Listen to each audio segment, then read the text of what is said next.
Good afternoon. Today is the 9th of November and this is part 10 of the slightly Shambolic shuffle around the 2024 NEC Classic Motor Show. I do apologise in advance for any incorrect information, if I fall over, if I get interrupted by announcements. I'm afraid it's just the way that it goes on this channel.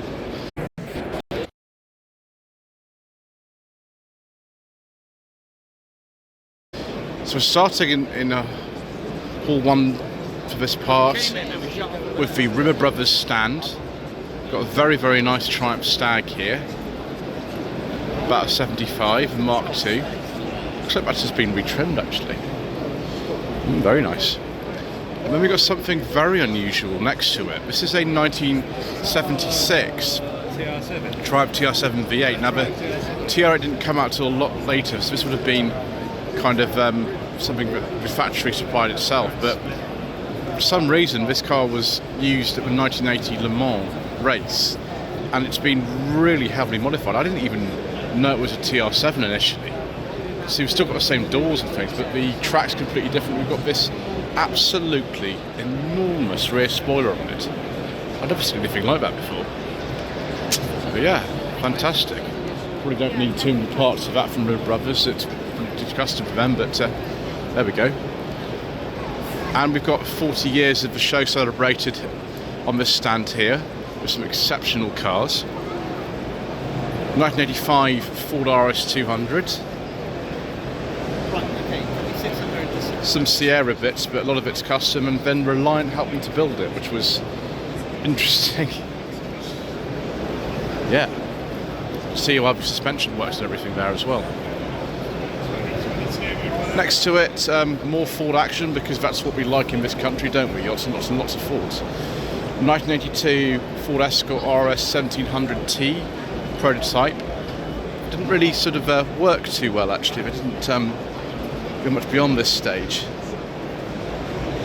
It was nice to see that. It reminds me of the Gartrack Escorts as well, which had I think a similar layout to these. Now this is very nice, viewers, isn't it? A Bentley 8 from 1987. And yes, I have driven one of these. I drove it last year at the Great British Car Journey, and of course you can as well if you want to. They're very undervalued, these cars. They're very cheap to buy. You can pick one of these up if you want to for £5,000 in reasonable condition. But it is a bit expensive to maintain. I'm not going to fiddle around the doors and things. The doors are shut at the moment, so we won't do that. Much as I want to get a nice waft of the interior. That's had the later headlamp conversion, which is very common. And then a Reliant Scimitar SS1. I think this one will have the Ford engine in these. This is a 1984. Yes, it's a 1.3 CVH out of an Escort. But lots of sort of Austin Rover bits in there as well. Wonderful. Next to it, a Ferrari Testarossa, because of course. Yes. Gated 5-speed manual, cream interior. This one is a 1989. So you have to have a Testarossa to show, it's compulsory. And a Mark II Golf. It's actually just a CL. It's been modified for some racing and things like that. Still got the 1.6 engine.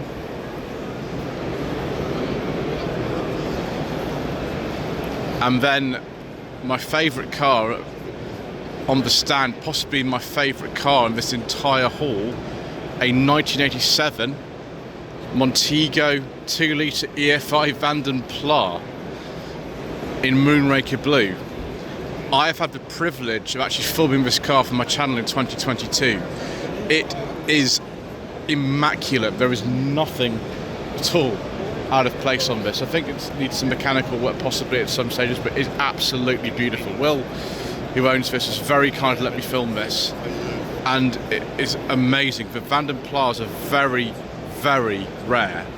I kind of sort of wanted to take it home with me, but I couldn't, which is a shame, but there we go. Very nice viewers. Also nice is this 1989 Renault GTA Turbo. They weren't called Alpines in this country due to a sort of rights dispute with Peugeot, who owned the Alpine name. This, I think, has had the badges which are supposed to be applied to it. Sold in Portsmouth originally. There's the engine in the back, the PRV. Very, very rare car. It just did not take off in the same way as the 911s at all, which is a shame. This isn't an ordinary Peugeot 205, viewers. This is the Demo version. These are extremely expensive cars. Much, much more expensive. I mean, for a start, we've got a very nice beige leather interior in here, but it goes much, much further than that.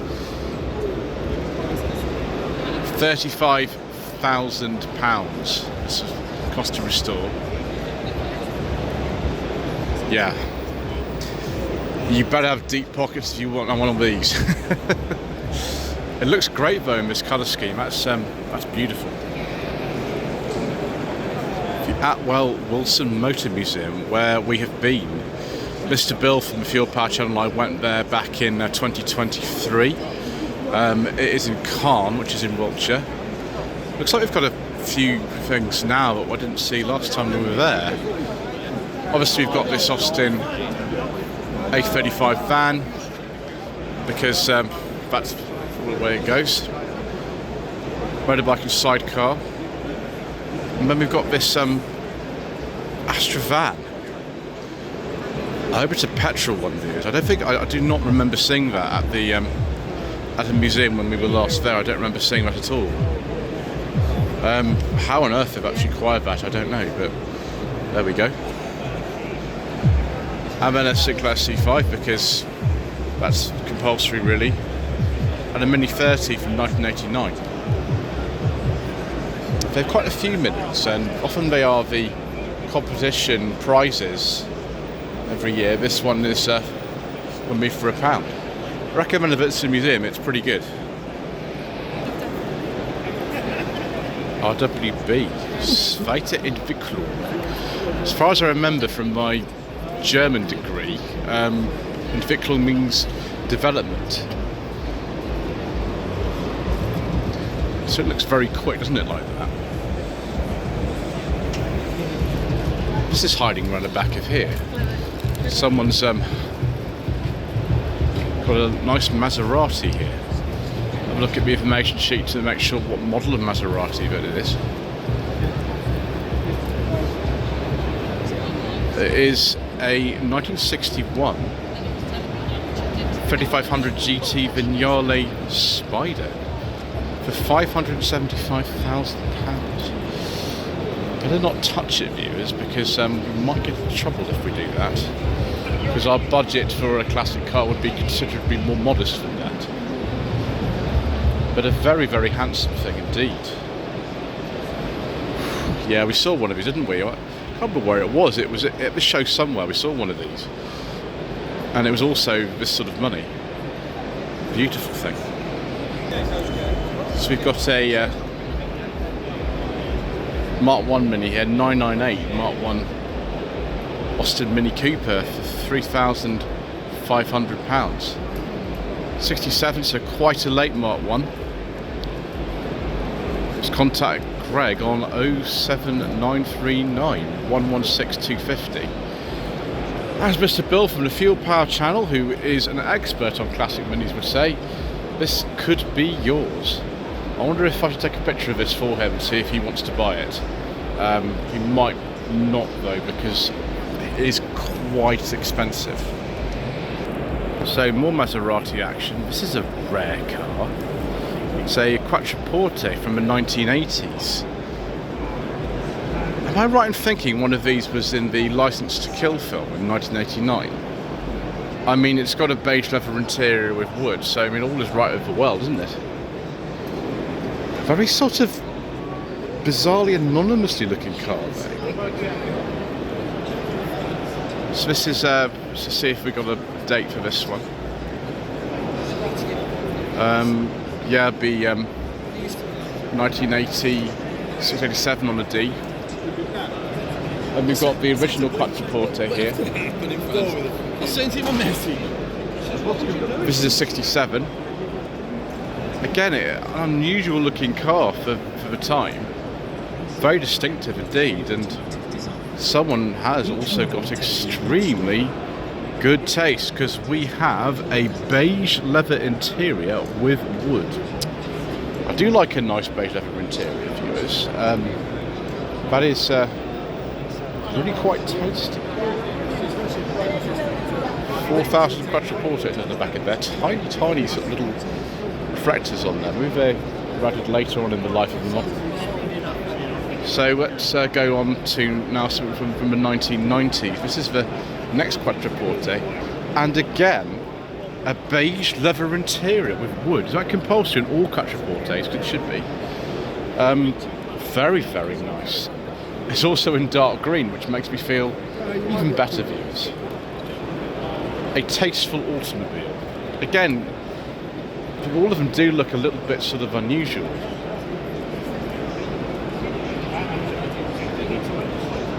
Yes, this one will be a sort of 1997, 1998 on an R. Then the next model, 2003 to 2012. Very striking colour, this one. I don't think I've seen one of this colour before. Yeah. Robotised manual gearbox. No thank you. No thank you. And then the latest generation, I think this is. That's not got a beige leather interior, but I think this one has. Do we have any wood, viewers? We might not, but we live in hope, don't we? Oh, we do! Yes! More beige leather interiors and more wood. Didn't realise I'd be finding such things so early on in this part, but there we go. Excellent. Let's see some more beige leather interiors by looking on the Jensen Owners Club stand. One of these are convertibles. Very, very nice. Yes, a beige leather interior with wood. Excellent. Very good. Thank you very much. 74, 75 Scepter Mark III convertible. Fancy stand with the light up counter there. But a much older one here. This is a 541S from 1961.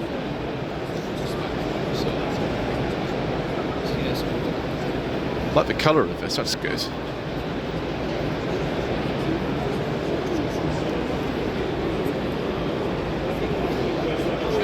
And then another 541, I think an earlier model. Information sheet will help me out here, viewers, because I am tremendously ignorant about such things. Gosh, the whole thing lifts up like a frog eye Sprite. That one is a 56. And we've got a 1960 541R. It says on the front of it, which is handy.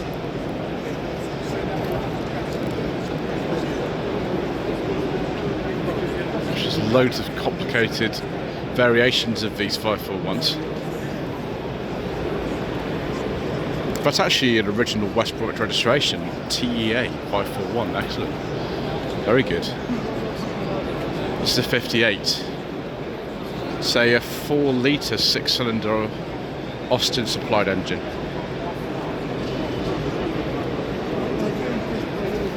Very unusual styling at the back, isn't it? Austin Healey Club.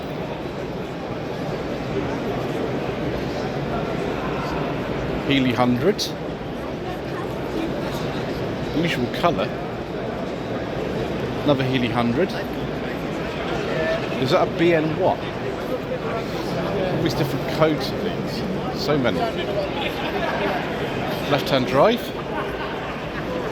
Show condition, isn't it? Another show condition one. This is a 3000 Mark II. This would be from, gosh, about 1962, something like that.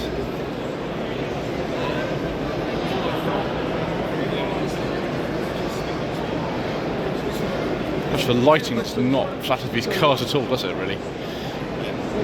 And then little Frog Eye Sprite coupe thing, but heavily modified.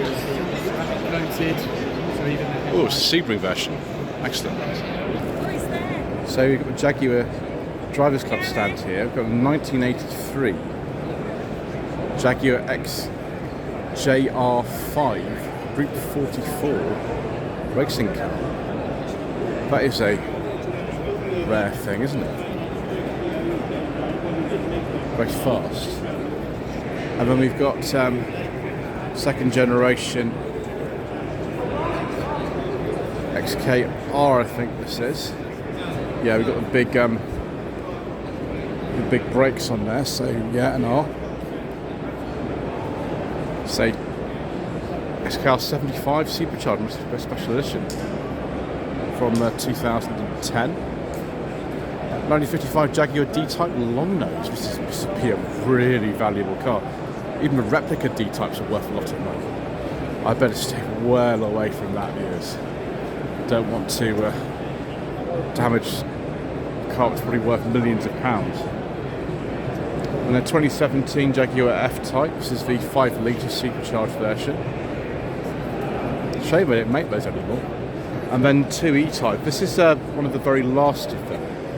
Series 3. I have driven one of these in this colour. It was a 5-speed manual coupe, and it was fantastic. Yeah, this is a very last one made back in 1974. The XJS wasn't launched until 75 though, so we did sell some of these into 75. That's got the standard wheels on it as opposed to the wire wheels often these have. And then one of the very early E-types, 77RW, which is probably virtually priceless, this thing. I don't want to touch that. I don't want to touch that at all. There we go. It'll be a flat floor car. Yeah. That is absolutely amazing. More rare and expensive cars. An Aston Martin DB Mark III, as in Goldfinger, which was published the same year this car was made in 1959. You can see why you want to rope that off. It does look very special. And it's a hatchback. It's quite handy. Then we have, of course, a 1964 Aston Martin DB5 in gunmetal grey. Or the silver birch. I can never remember which one of those it is. Yep, there we go. Fantastic. First Aston Martin spy car, CHY 618. Interesting. 1935 Aston Martin Mark II. Yeah. Fabulous.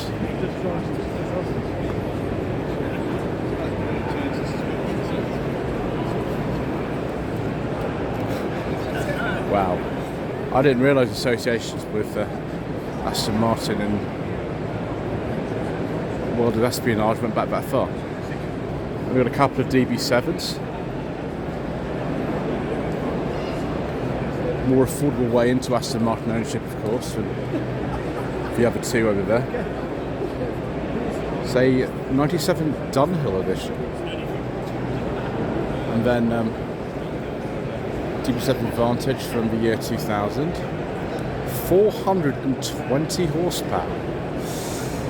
Oh, viewers, it's very tempting. It's very tempting indeed, but I don't think if I bought one of these, my lady wife would appreciate it very much, because we wouldn't have any money left. Bristol 401 by Touring of Milan in 1948. First Bristol model for post-war. Bristol 411 Series 5, 1975 to 76. So have a look and see if we can peer inside this very, very nice beige leather interior with wood. Oh, viewers. Look at that. Oh, that's exciting. It's really rather nice, this.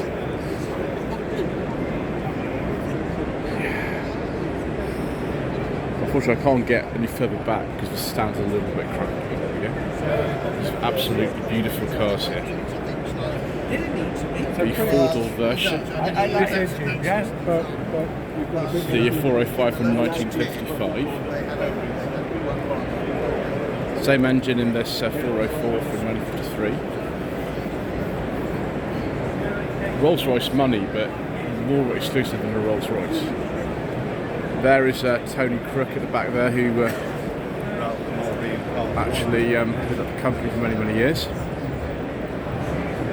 Similar kind of company, really, in the early post-war era to Allard.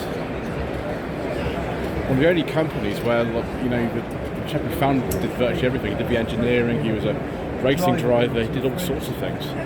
That's a 1950 Allard P1.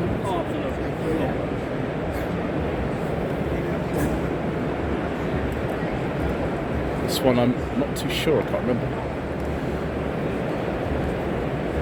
Do we have an information sheet in Reserve 2? Or do we not? Maybe we don't.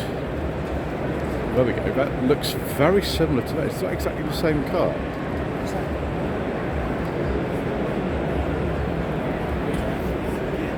No, it's not, this is a coupe version.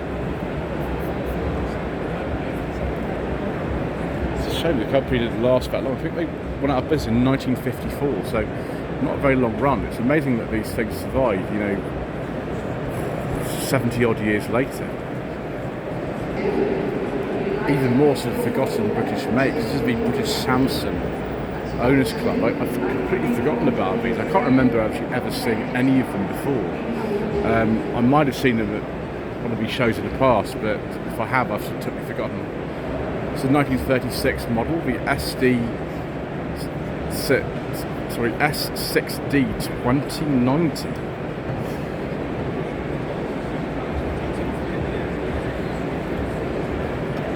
It's a very attractive car at the back, isn't it? It's extraordinarily light. And then something really old here, a 25 Samsung VAL3 Grand Sport. 99 years old. I'm not sure I'll look this good if I get to 99 at all, viewers. And then another one here, Salute.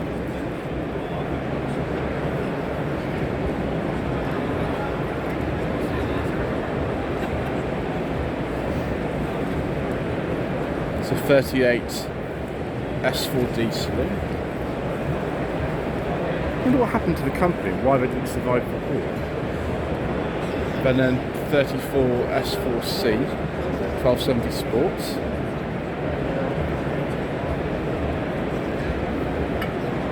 Wonderful. So we've got some ACs here. This looks to me like an Ace. It's done a Milia. Yeah, it's an AC Ace. This is a 1955. And then something very, very rare. This is an AC 3000 ME. They didn't make many of these, viewers. Really not many at all. This is a 79. I think it was one of the first made, this one. Got the Capri door handles on this. Very, very limited production car. Very, very few were made, which is it's a shame, really, because it looks pretty good. To be honest, it looks good. And then a Cobra. I wonder if this is actually a real Cobra. Hopefully it is, because there's most majority of them are replicas. There's nothing wrong with that. They're expensive as they are, the replicas. But this is a Mark IV. Which was actually made in 1991. So it's not one of the 60s ones, or this one wouldn't even be at the show, I shouldn't think, but that'll be very valuable. Here we are at the Railton Owners Club for Railton, Brough Superior, Hudson, Essex and Terraplane motor vehicles. 1935 Railton Light Sports Tourer. As far as I remember, I don't think Railton made too many cars after the war, if at all. I've only time I've ever seen these actually at this show every year, we have a stand. Ooh, my goodness gracious me. That is the Railton family tree, and it's very complicated. We have here a Hudson 8 fixed head coupe. 1935, that's a nice looking car. Having a 36 Brough Superior Alpine Grand Sport. I just wonder where you actually find parts for something like that. Where would you find parts for this sort of car? Anyway, let's not wonder about that too long. Let's have a look at some Alvises. Again, a make that's long disappeared. Went out of production in 1967, the Alvis brand. The information sheets are quite small, but they are here, which I appreciate. So 37 Alvis Silver Crest. And then a TC21, this is 1954. Let's have a look down the side. Be very careful not to touch anything. Beige leather interior with wood. Excellent views. Sort of thing we like very, very much. Very expensive, very luxurious cars, made not too far from here at all. Someone's got a very appropriate number plate on this particular car. We'll to walk round here actually. No, further. We don't walk round. We have a look at the sort of biscuit coloured interior with a completely wooden dashboard. 1939 Alvis 4.3. Excellent.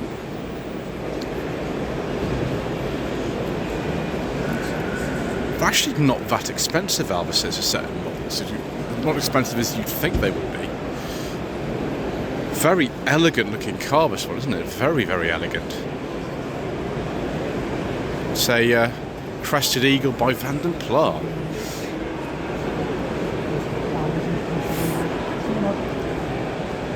That is really nice.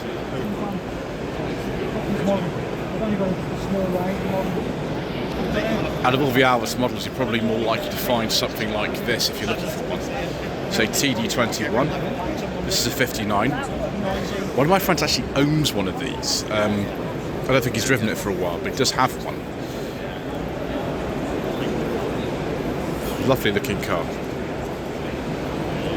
It's a manual.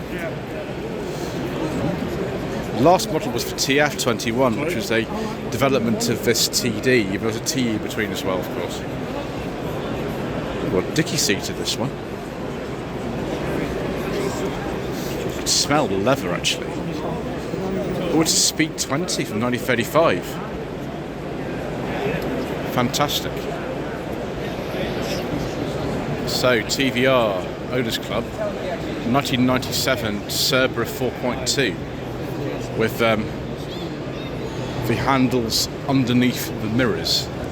Striking car, very, very fast. Then got one of the later ones here. Not very good on the sort of later years of TVR as the model sort of previous sheet.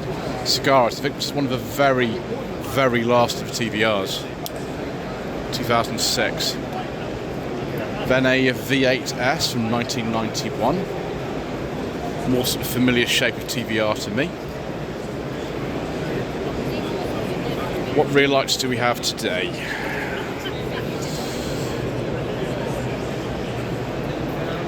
Those are Ford Escort ones, aren't they, from memory? And we'll have a look at a wedge. This is a 82 Tasman 280i fixed head coupe, Ford Cologne V6, excellent engine. Why on earth you only get one door mirror? I don't know. That's a bit cheap, isn't it? Really like to think from a Rover ST1.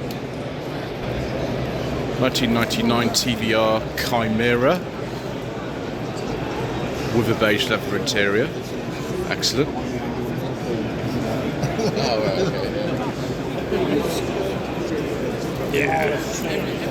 Nice colour that is. Then a 2002 T350C. Again, one of the sort of later years.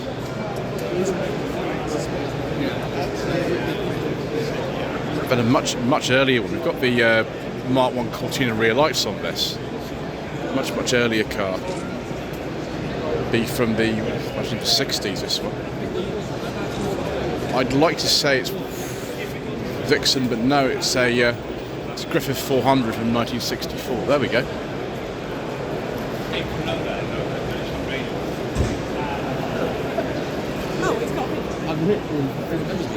Let's try to get round to these others. There's so many people here today. So this will be Griffith, won't it? But it'll be an early one, sort of 91, 92.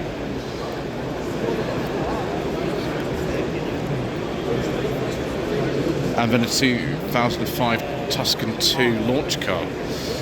That didn't go well, did it? I mean, the company went under the next year, which is a shame, but there we go. Still very handsome. So thank you ever so much indeed once again for watching. Please don't forget to subscribe to the channel, like this video, leave a comment below, and we shall see you again in the next part for some more incorrect information.